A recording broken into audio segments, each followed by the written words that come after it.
اعوذ باللہ من الشیطان الرجیم پناہ مانگتا ہوں میں اللہ کی شیطان مردود سے۔ بسم اللہ الرحمن الرحیم شروع اللہ کا نام لے کر جو بڑا مہربان نہایت رحم والا ہے۔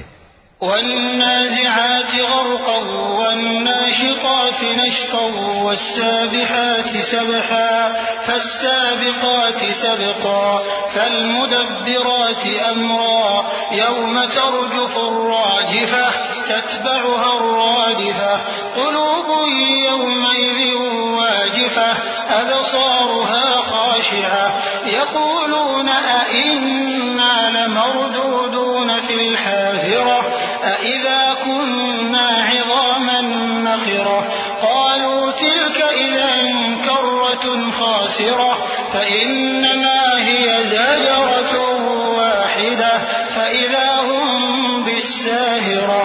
ان فرشتوں کی قسم جو ڈوب کر کافروں کی جان کھینچ لیتے ہیں اور ان کی جو مومنوں کی جان آسانی سے نکالتے ہیں اور ان کی جو تیرتے ہوئے جاتے ہیں پھر لپک کر آگے بڑھتے ہیں، پھر دنیا کے کاموں کا انتظام کرتے ہیں کہ وہ دن آ کر رہے گا جس دن وہ زلزلہ آئے گا، پھر اس کے پیچھے اور زلزلہ آئے گا۔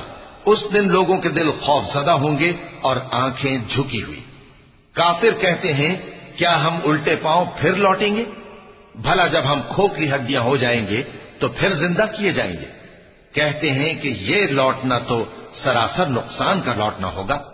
تو بس وہ ایک ڈانٹ ہوگی، اس وقت وہ سب میدان حشر میں آ جمع ہوں گے۔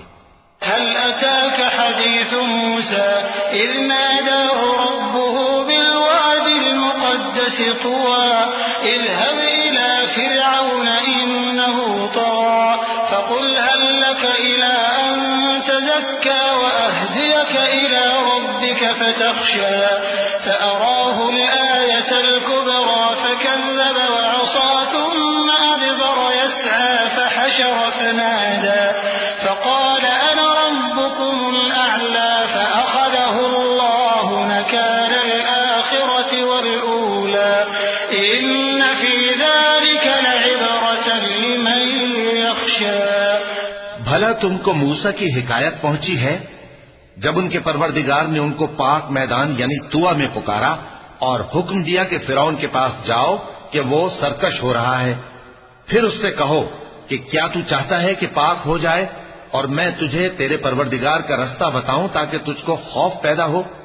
غرض انہوں نے اس کو بہت بڑی نشانی دکھائی مگر اس نے جھٹلایا اور نہ مانا، پھر لوٹ گیا اور تدبیریں کرنے لگا۔ سو اس نے لوگوں کو اکٹھا کیا، پھر بلند آواز سے بولا، سو کہنے لگا کہ تمہارا سب سے بڑا مالک میں ہوں۔ تو اللہ نے اس کو دنیا اور آخرت دونوں کے عذاب میں پکڑ لیا۔ جو شخص اللہ سے ڈر رکھتا ہے اس کے لیے اس قصے میں عبرت ہے۔